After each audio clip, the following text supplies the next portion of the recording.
Hello and thanks for joining us for Midday News. Established in 2018 by the United Nations General Assembly, the World Food Safety Day has been commemorated every year on the 7th of June. This year's theme is Food Safety, Prepare for the Unexpected. In the lead up to today, the World Health Organization, Food and Agriculture Organization, National Department of Health and the Department of Agriculture and Livestock participated in a high-level dialogue in Port Moresby on Thursday. Discussions surrounded food safety, significance of sustainable practices, effects of imported food, and presentations from relevant agencies on proposed draft food safety policies and their setbacks. The 8th Asia-Pacific Leaders Malaria Summit on Malaria Elimination commenced with a ministerial panel discussions focused on committing to the 2030 goal, strengthening regional collaboration for malaria elimination. Moderated by Lady Roslyn Marauta, the discussion addressed the region's malaria elimination target by 2030, aligning with Sustainable Development Goal 3, good health and well-being. Marauta highlighted the challenge of limited resources and competing health priorities, asking how integrated approaches could accelerate disease elimination efforts. Some early success from taking an integrated approach for other diseases. For example, combining mass drug administration for treatment of both lymphatic filariasis and yaws resulted in 100% coverage compared to 51% coverage when patients were only administered treatment for a. We also need to integrate malaria prevention and control into primary health care services. A coordinated approach will mitigate duplication of initiatives and resources, but also enable sharing of new tools to achieve better health outcomes for our population. The High Commission of India, in collaboration with Global ACUS, India's leading academic consultancy agency, hosted a formal press meeting to introduce a new scholarship program for Papua New Guinea students. The Global ACUS scholarship program aims to provide PNG students with access to quality education in India.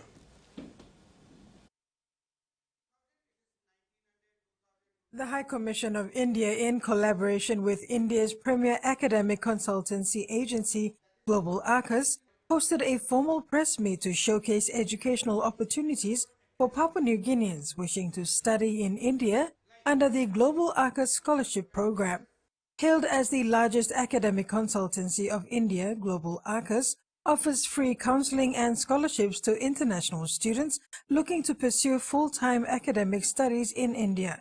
Their scholarships are extended to over 100 schools and universities. During the event, CEO of Global ACUS, Sachin Shakar, announced the availability of more than 500 partial scholarships for PNG students. It is going to be tough. And that is the way our academic system works. That is the reason why we are having the second largest education system in the world. Second, having the second largest education system of the world, you will get the quality of education. The scholarships cover hostel fees, sponsored flight tickets, and medical insurance provided by Global ACUS. Indian High Commissioner to Papua New Guinea, Sri Imeseka, was present to give an address to the youths. Indian High Commission wants to focus on education and health. This is one of the priority sectors. And why is that? Because India and Papua, we both are developing countries and we need quality support in terms of human resources. Why? Your Prime Minister James Marape and your Papua New Guinea leadership is talking about Papua New Guinea becoming the richest black Christian nation on the face of earth in the next few years or decade. You cannot achieve that unless your manpower is strong. Without human resource, how can you? Your country is blessed with resources. The manpower should be trained to be able to exploit the resources sustainably. I am using the word sustainably. So that you develop it and pass it on to the next generation. The scholarships are available for all levels of study, including diploma, bachelor, master, and PhD programs. Kaukido Jr., TVWAN News. Indonesia's Mount Ibu volcano erupted twice on the eastern island of Halmahera, spewing lava and lightning flashes. The 1,325 meters volcano on the eastern island of Halmahera erupted twice on Thursday, said Heruntias Desi Purnamasari, an official at the country's volcanology agency, PVMBG. The second eruption lasted 2 minutes, shooting volcanic ash as high as 1,200 meters, as clouds of grey ash billowed into the sky. Authorities have evacuated 7 villages nearby since May 16th, but no new evacuation was planned after the latest eruption. Indonesia sits on the geologically active Pacific Ring of Fire and has 127 active volcanoes. A $250,000 a cost of living relief package in the centrepiece of this year's South Australian budget, Treasurer Stephen Mulligan has handed down the Labour government's third budget, confirming another surplus accompanied by a sharp rise in debt. Well, it comes as no surprise that housing, health and cost of living relief are the centrepieces of the 2024-2025 South Australian state budget handed down in Adelaide today. Premier Peter Malinauskas announced $266 million towards cost of living relief, but not for everyone. The Premier and Treasurer Stephen Mulligan made no apologies for it going to the most vulnerable, including pensioners, families and those on low incomes. That affects about 1 in 4 households here in SA and features a $243 one-off concession payment. South Australia has been experiencing high demand in its health system over the past week and is still in a code yellow with elective surgeries cancelled. The government will try to rectify that with a $2.5 billion investment, including throwing more funds at helping to ease ambulance ramping. And there'll be help for first home buyers. They won't be required to pay stamp duty on new builds.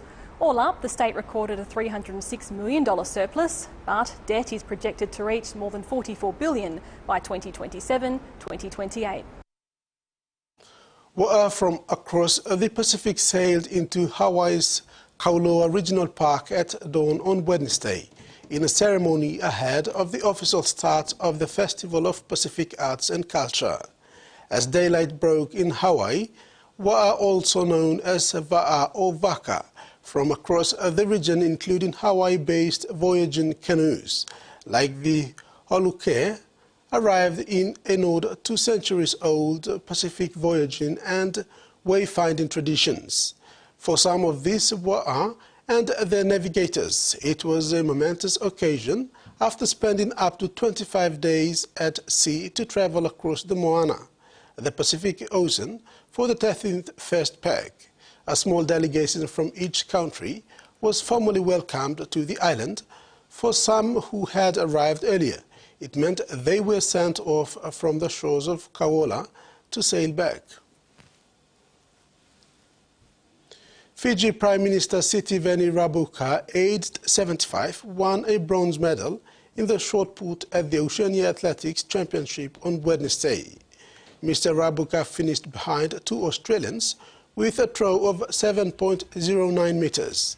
Mr. Rabuka had previously missed another medal on Monday by finishing 4th for his age in the discus. It's 50 years since the politicians represented Fiji in the hammer throw, shot put, discus and decathlon at the 1974 Commonwealth Games in Christchurch, New Zealand. He also scrummed down as a prop forward for the national rugby team. And that ends our news update. Join us at 6 tonight for more news. Bye for now.